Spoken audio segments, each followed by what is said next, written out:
Cuban electoral authorities set the details for next Sunday's provincial polls to elect governors and vice governors. In northern Ethiopia's Tigray region, thousands rallied peacefully to demand the return of people displaced by the two-year war. And the U.S. island of Guam prepares for the arrival of typhoon Mawar. Authorities issue evacuation orders for the most vulnerable population in the coastal regions. Hello, welcome to From the South. I'm Luis Alberto Matos from the teleSUR studios in Havana, Cuba. We begin with the news. On Tuesday, the Central Committee of Cuba's Communist Party held its sixth plenary session to evaluate the fulfillment of the economic and social policy guidelines of the organization and the revolution in the current context. Gathered at the Convention Palace in the capital, the party leaders assessed the pending agreements of the previous plenary sessions. The Political Bureau members rendered an account of its work, and the draft code of ethics of the party members will be submitted to discussion and approval. Likewise, the meeting will present the draft call for the PCC's second national conference to be held in October of this year. The member of the Secretariat of the Central Committee of the PCC and head of the Economic Department, Joel Capo, pointed out that after the six-party conference and forum, the proposals will be followed up in order to promote greater participation and popular control, as well as more leading role of the party structures at all levels.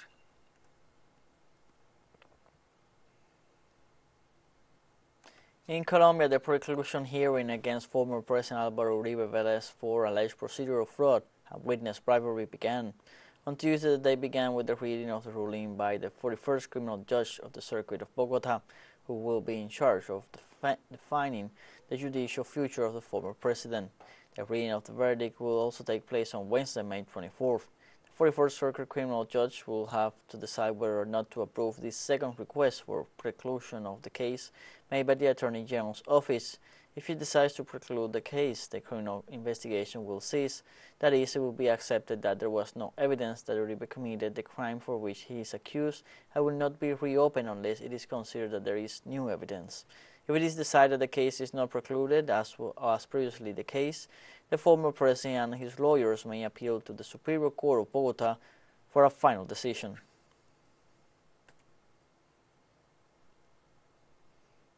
On Tuesday, a group of Dominicans of Haitian descent held a sit-in the vicinity of the Congress to demand that the cases of statelessness generated by Law 169-14 be resolved.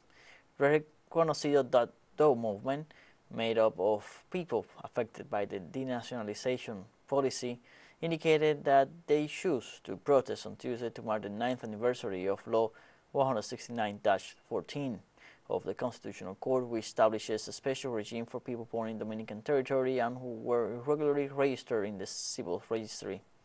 The movement hopes that the protests will be carried out peacefully. However, they explain that ultra-nationalist organizations are continuously trying to prevent the demonstrations.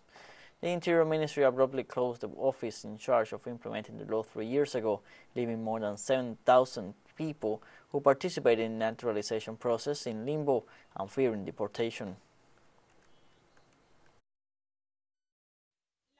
Sentence 168-13 says that only those who are born of Dominican parents or a mixed couple are known as Dominicans. But I was born in the Dominican Republic. I don't even know where Haiti is. So if I'm not from here, where am I from?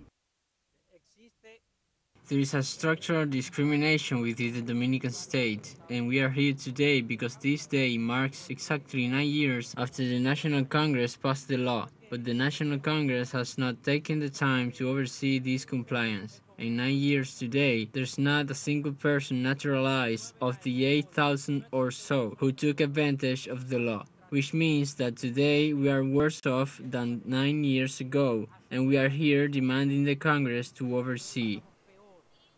On Tuesday, the president of Bolivia, Luis Arce, sent a letter to Pope Francis to make him aware of the allegations of sexual abuse and pedophilia against several priests.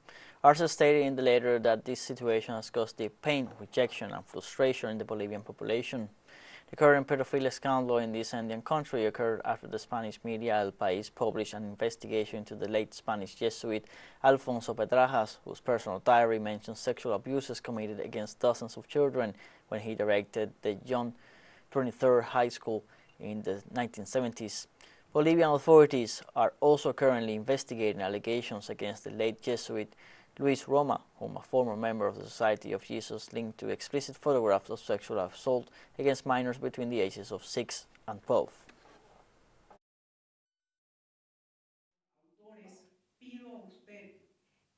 I ask that the Bolivian justice system must be able to access all the archives, files, and information regarding these complaints and acts of sexual abuse committed by priests and religious Catholics in Bolivian territory.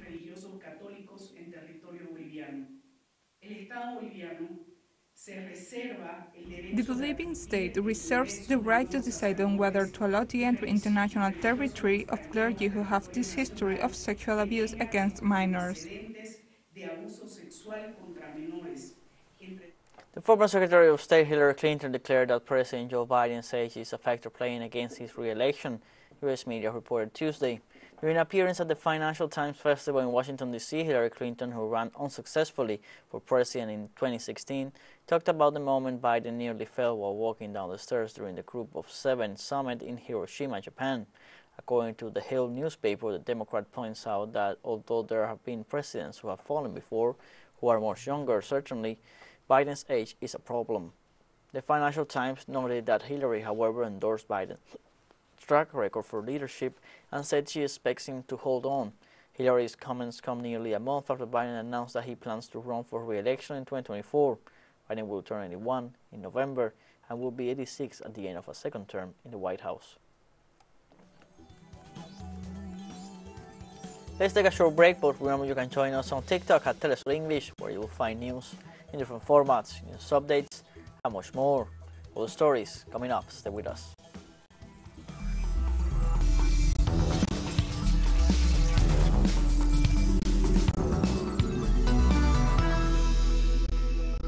Welcome back from the South.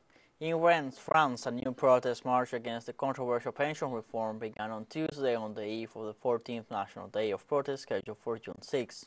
Local media confirmed several hundred people gathered at the Bretagne Square and mobilized through the city to denounce government policies. Although the demonstration was smaller than those of recent national and general strike days, the authorities deployed an increased security presence.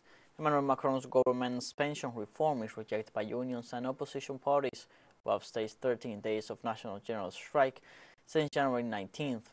Demonstrations have become increasingly common in the French nation after the president invoked Article 49.3 of the French Constitution, which allows the government to approve pension reform without a vote in the National Assembly.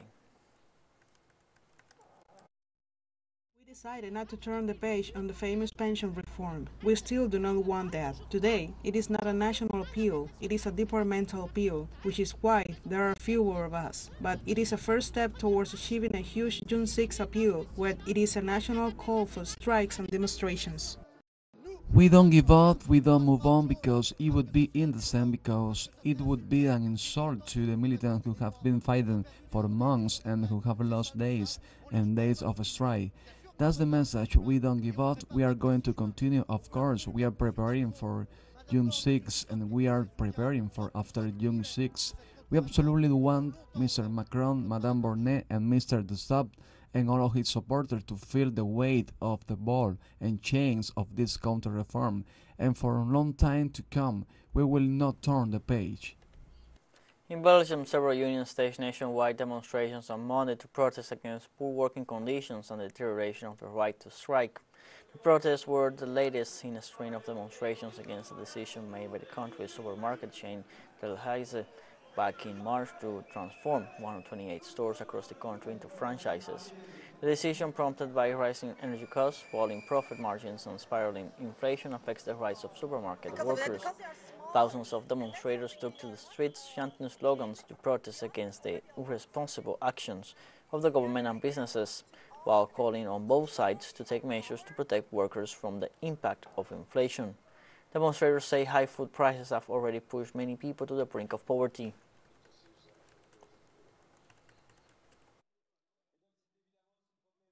We will defend the right to strike with every means we have, and we'll come back into the streets because people can't keep us out of the streets. Well, today we want to send a signal to all multinationals, to our government: do not touch the right to strike.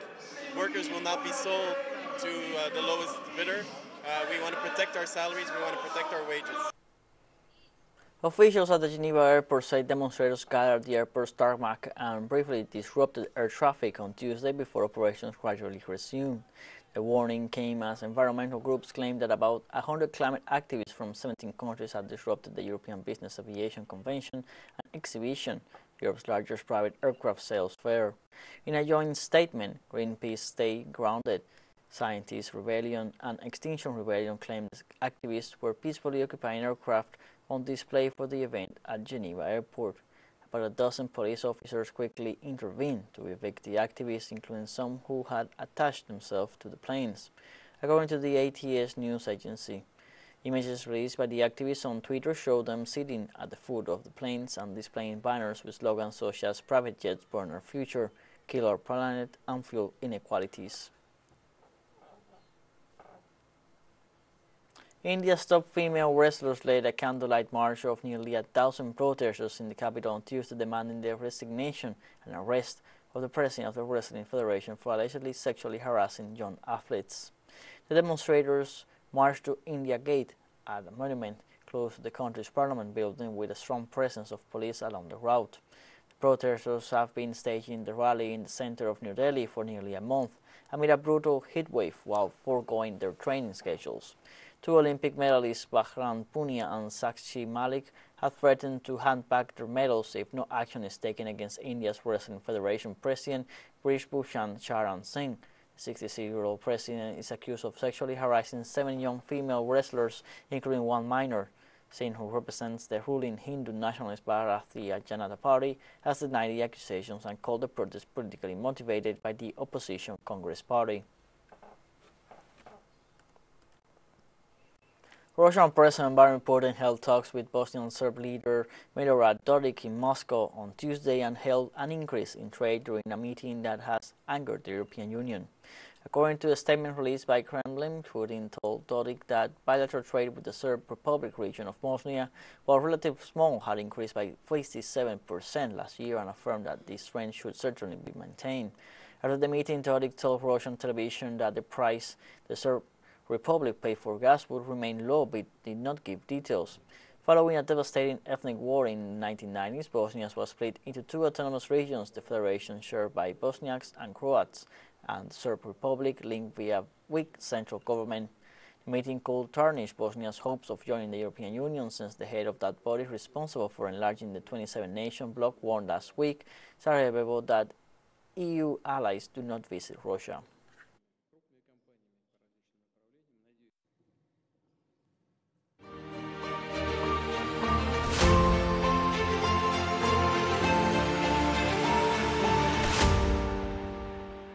The Russian army eliminated more than 70 Ukrainian nationalists who infiltrated into the Belgorod region, Defense Ministry said on Tuesday.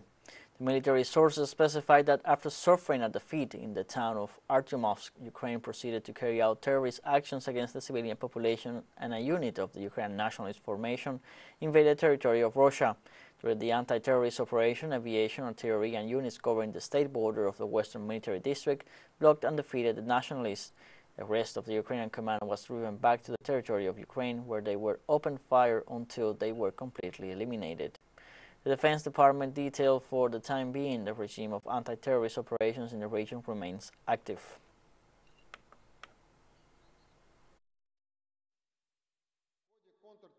In the course of a counter-terrorist operation, the nationalist formations of Ukraine were blocked and destroyed by the airstrikes and artillery fire. Active action by units covering the state's borders of the Western Military District blocked and defeated the nationalist formations. The remaining fighters were driven back to the territories of Ukraine, where they continued to be hit until they were completely eliminated. More than 70 Ukrainian terrorists, 4 armored fighting vehicles, and 5 pickup trucks were destroyed.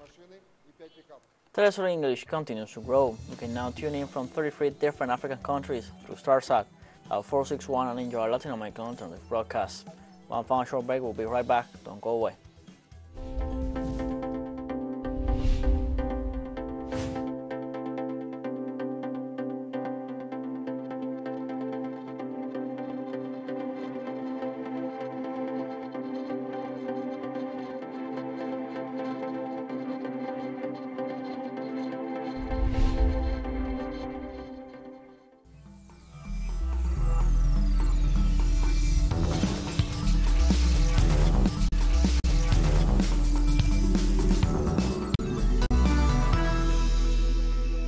Welcome back from the south.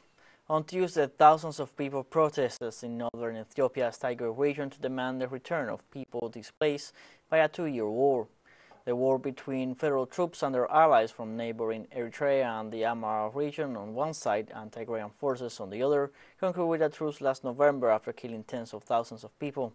Protesters rallied peacefully on Tuesday in several major cities, including the regional capital Mekelle, Adigrat, and Shire. They held signs with slogans like "Invaders must leave our homeland." Henok Hiluf, who took part in the protests in Mekelle, told the press that about 3,500 to 4,000 people were protesting there. United Nations Secretary General Antonio Guterres called on the parties to armed conflict across the world to prioritize the protection of civilians since they account for 94% of the victims in populated areas.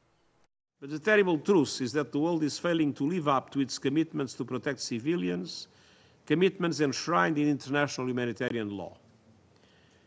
Last November, states adopted a political declaration to protect civilians by restricting or refraining from the use of explosive weapons in populated areas. I urge all states to join and turn the declaration into meaningful action. And in December, the Security Council adopted Resolution 2664, which aims to prevent United Nations sanctions from arming civilians and obstructing humanitarian action.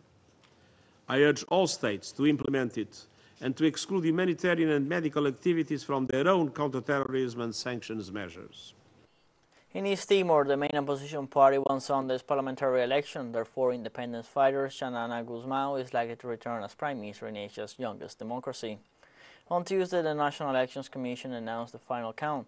The National Congress of the Reconstruction of East Timor, the CNRT, won 41% of the votes for 31 seats out of 65 in the country's parliament. Meanwhile, the ruling Revolutionary Front for an Independent East Timor got 25% of the votes and 19 seats, and it has promised to concede the election. A total of 17 parties ran, which were required to have a woman in at least every third position in their party list, and seats were allocated for those with an electoral threshold of 4%. Since 2018, tensions between the two largest parties led to the resignation of Prime Minister Taur Matan Wak in 2020 for repeatedly failing to pass a budget. East Timor, a former Portuguese colony, was occupied by Indonesia for 25 years and gained independence after a UN-sponsored referendum in 1999.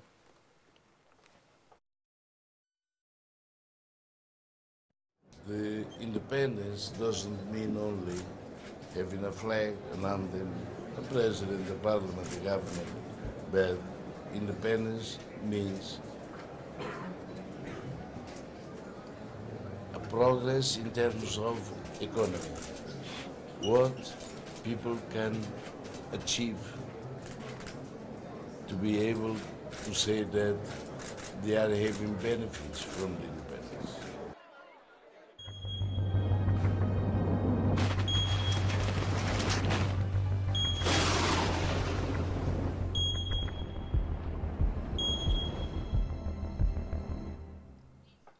The U.S. island of Guam in the Pacific Ocean is preparing for the arrival of typhoon Mawar. The Meteorological Department issued an evacuation order for the most vulnerable population in the coastal regions of the island since officials expect the storm to cross the island this Wednesday. In their latest report, meteorological authorities have warned that Mawar was approximately 225 kilometers from the coast with winds of around 250 kilometers per hour. Mawar is a Category 4 typhoon and so represents a triple threat due to its strong winds, heavy rains, and coastal flooding.